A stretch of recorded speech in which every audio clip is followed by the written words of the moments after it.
the mega card, the fans were disappointed because fans are assholes, and that's what fans do. They had high expectations, and to some degree, I get it. But if you look at this card, it's stacked.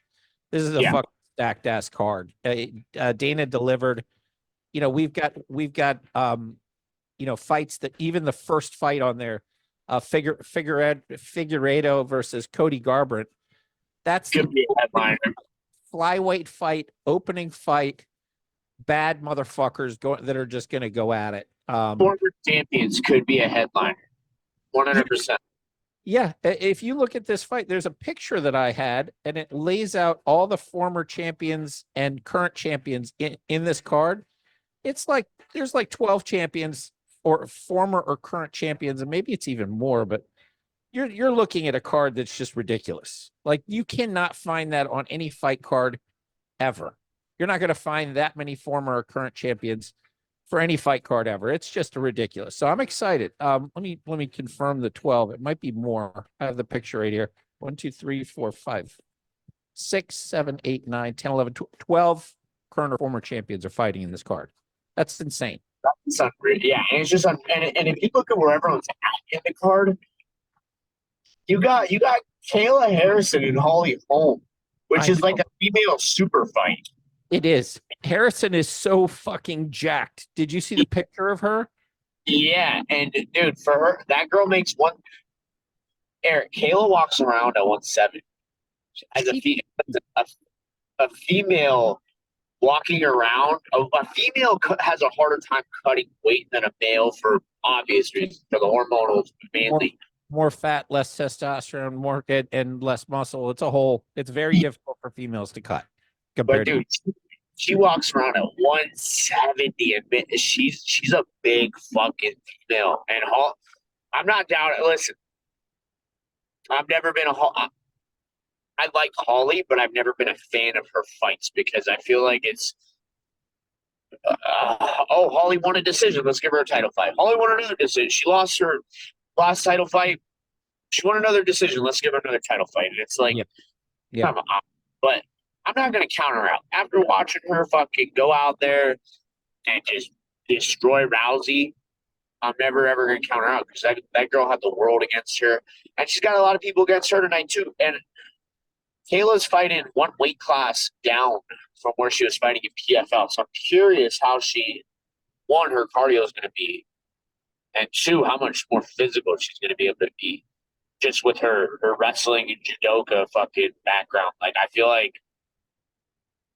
the Holly's gotten better at grappling too, but she's not world class. But still, you got Aljamain Sterling too, fighting fucking Calvin Kattar. Aljamain Sterling just lost the title, was a 3-time champion. That guy's fighting on the prelim card. Sugar put him down, but he got injured. Now he's jumping up in weight. This is the weight class up, I believe, right? Am I wrong on that? No, you're correct. I think that was he got out of the division. He got out of 135 because he said the weight cuts were starting to get a little tough, and he wants Merab to be Merab's division because him and Merab are in the same weight class. So I like that move for him because that's another guy who fought at. Aljo will get up. Aljo on fight day is 160, 65. He's huge. He's huge. See, you're like, Jesus, he's huge. Sean just happened to have a perfect counter shot and it landed flawlessly. But I thought Aljo was, I got to be honest, that was the fight I was most wrong about, I think, in ever, is I put the odds of Aljo beating Sugar Sean at close to 100%. And it did not go that way at all. I thought he had an advantage everywhere, maybe even striking, but not really striking. But I thought as soon as he got anywhere near Sean, as soon as he was able to put his hands on him, that fight was over. And of course, it didn't go that way. So I think Aljo moving up, he's a natural for that weight class. I believe he's gonna win that fight as an intro. But I think so too. I don't know if Calvin has the tools to deal with Aljo. But then again, you never know. We were talking today, and it's really weird because I saw it more in jiu-jitsu as a jiu-jitsu competitor, but I'm starting to see it in MMA. We're going through like metas of fighting, the most effective technique available. We're going through that in MMA. And right now, you would think it would always be wrestling. You would think the wrestler would always have an advantage over the striker who's got less wrestling, but we're in like a striking meta of like guys who just know how to get up, get off of the cage, get off of their butt, and keep the fight standing. And it's really interesting to see this develop because It is. I look mean, at look at our main event. Like Glover was trying to take down Jamal, and Jamal just was able to keep him off and get up and beat him up. And Jamal's not no deep wrestler. Neither is Alex. Neither was Izzy. Neither is O'Malley. And it's like these guys that's kind of like becoming the meta. And my coach had a good point. He's like, I feel like we're going to get to the point where we see a lot of like Armin Sarukians, guys who are just fucking good everywhere, and they can just like good striking, good wrestling, and it doesn't matter where the fight goes. They're gonna be able to beat you wherever just because they're that well rounded. yeah, the Alex Pereira is a very strong example of this. He really doesn't have any wrestling skills at all, and he's going out and winning titles in multiple divisions with distance management, using those calf kicks that are just nasty, and has the arguably the best left hook, short, tight left hook in the history of the sport. He just flatlines everybody with that. Sometimes it doesn't even look like he has velocity on the punch. He's throwing it from maybe a foot away.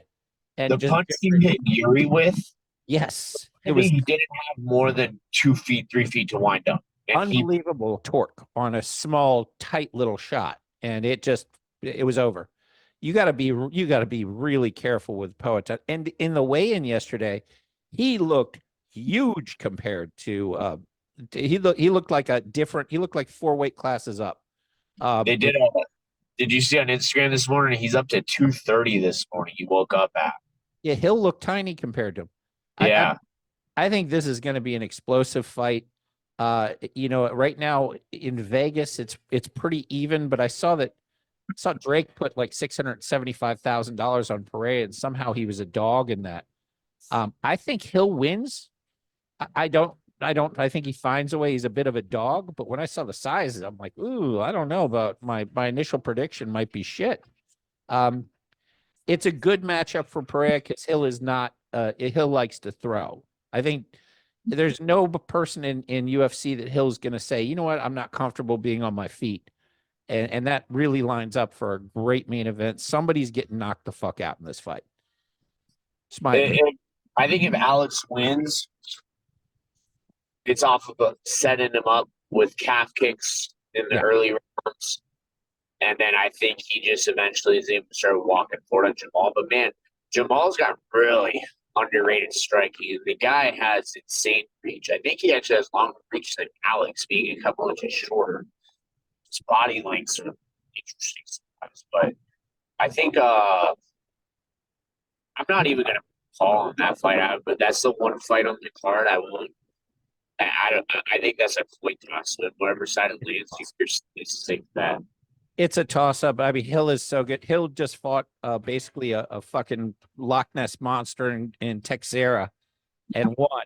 And if you can find the heart to beat a guy like Glover, you're a fucking savage, because Glover is not. He just keeps coming. He just keeps fucking coming. So you're not going to see Hill going out without this being a bloody battle. It's going to be a fun fucking fight. I'm with you. It's a toss up. I'm going to sit back and enjoy it. The co-main event, you've got Zhang Weili versus Yan Xiaonan. I don't know how to pronounce these goddamn. I don't know how Rogan does this shit. But again, 2 Chinese fighters. Going to be a great fight. The last time we saw Zhang Weili, she basically, I think she almost killed a woman in the ring. It went all 5 rounds, but there were like 3 10-8 rounds in that fight, at least. It was abusive. It was almost mean what happened in that ring. There were a lot of strikes going down. So this is a fight where one woman will be a champion in China, and the other one will probably be thrown into camp with the Uyghurs after they lose. They'll be shamed. Here's your new job. working for free, but it's going to be fun. I mean, I get it. What do you think? Do you have any opinion on that one either, or not so much? Any girl who fights Wei Li, except for Rose, Can't believe Rose beat her. That's crazy. it's so crazy. But any girl that fights her, man, she just like beats the dog out of them. Like they get busted up. They get like she knocks girls out. Like she knocked out Andrade. She knocked out Johanna. And then the fight before that, where she went all 5 rounds of Johanna, like made just disfigured her. And then her last fight just punished. I can't remember the girl's name, but just punished her. And it's like, other than Rose, every girl she's fought absolutely just manhandles, absolutely beats the brakes off them. And it's crazy because you don't see a lot of girls knocking other girls out like this. You'll see a lot of girls putting that kind of damage on another female, and it's For I those think Whaley close to a win on this one. For those that haven't seen her fight, if you've ever seen Bloodsport, she's the female Bolo. So she's the big muscular Asian that fights Jean-Claude Van Damme, but she's a female version of it. And she really does batter the shit out of people. So a lot of female fights aren't exciting, because maybe there isn't that threat of a KO, but they might be high-level jiu-jitsu, so there might be submission. This is actually a real threat for a KO. Or TKO, and I like that. That makes it an exciting female event. The other co-main event, Justin Gaethje Holloway. I mean, it's just going to be a fucking war. It's going to be two savages that are able to take and give tremendous amounts of abuse with a lot of activity. It's just, I mean, most people give the edge to Gaethje because he's naturally a little bigger, but Holloway's such a fucking dog. I mean, it's just dogs. My thing with that fight is I've seen on. I'm going to compare two fights, and this is stupid, but you compare when Justin fought Tony. Tony was able to put Justin in trouble, but Justin was punishing him. Justin punishes him when he hits. I mean, the dude just hits so goddamn hard. It's fucking hard. He throws everything into his punches. It's crazy. Like he's not pitter patter to land points. He's trying to kill you. Yeah, he's throwing when he misses a shot, that shot is going across the body. He's got so much on him. Yeah. And then you got but if you look, I know Habib wrestled him, but if you look at when he fought Habib kept coming forward and was willing to take 1 or 2. Yeah. And eventually Justin started slowing as Habib just stayed in his face back. And Holloway gets in your face, but he's going to be punching. He's going to be pitter pattering you. Yeah. Holloway will use this. Doesn't even need to be said. Holloway's the type of guy, he'll hit you 500 times in a fight and just laugh at you, keep hitting. Correct. But he won't really finish you. Correct.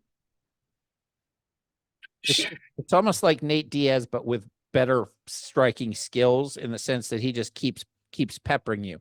And right. It's just, it's not that any one strike is going to necessarily take your head off. But when you get hit with 55 of them around, it tends to sort of add up after a while. Yeah. That damage is accumulative, man. And he's high level. He's a high level striker. So he's sophisticated enough to hit and not get hit. Although he's certainly taken his share of fucking abuse in his career as well. It's just going to be a fun fight. I give it to Gaethje to win, but man, I love Holloway. If he wins, I'll be so happy for him, for Hawaii. It's just going to be fun for the fans, I think. Although some people, again, are pissed off that you're wasting you're basically putting two of the best, most liked fighters in the game. Just be happy that you're able to watch it because it's going to be fun. There's a lot of guys who aren't the same after they fight Justin too. I mean, correct. Yeah. Let Justin be the contrary to that. But I think the guy that Max fought that hits as hard as Justin last was Connor, and that was years ago. Yeah. And Connor Max to sleep. And I don't want to see Max go to sleep, but I think it's highly likely that Justin's going to catch him. Yeah, I think so too. And if that's the way Max ends his career or close to it, then so be it. The man's a warrior. He deserves to go out any way he wants on a shield. But I'm excited. I think I'd give it to Gagey pretty heavily. I think he's a way more likely to win this fight than Max. But you never know. That's why they throw two dogs in the cage. Let them work it out. Then you have Charles Oliveira versus Sarkuin. Fucking A. Sarkuin's a problem, and Oliveira is going for his 20th mission. This is a crazy fight. Yeah. Sarukian, like I said, he's one of those guys who's just good everywhere. Like the guy's crazy wrestling, crazy striking. But man, Charles, I'm not gonna doubt Charles ever. Like that's one of my favorite fighters. A dude who came up from nothing, literally the prime example of rags to riches in this guy, and especially in his career too, was almost getting cut from the UFC, was like always like win 2, win 3, lose 2, lose 3, and then just goes on an 11 fight tear, gets the belt, and then loses to Islam. But there's no shame in losing to Islam. If you're going to lose to somebody, he's the best. He's the top, probably the best pound for pound fighter in the UFC right now. So that's a fucking, you can't go, hey, look, this guy's fallen off.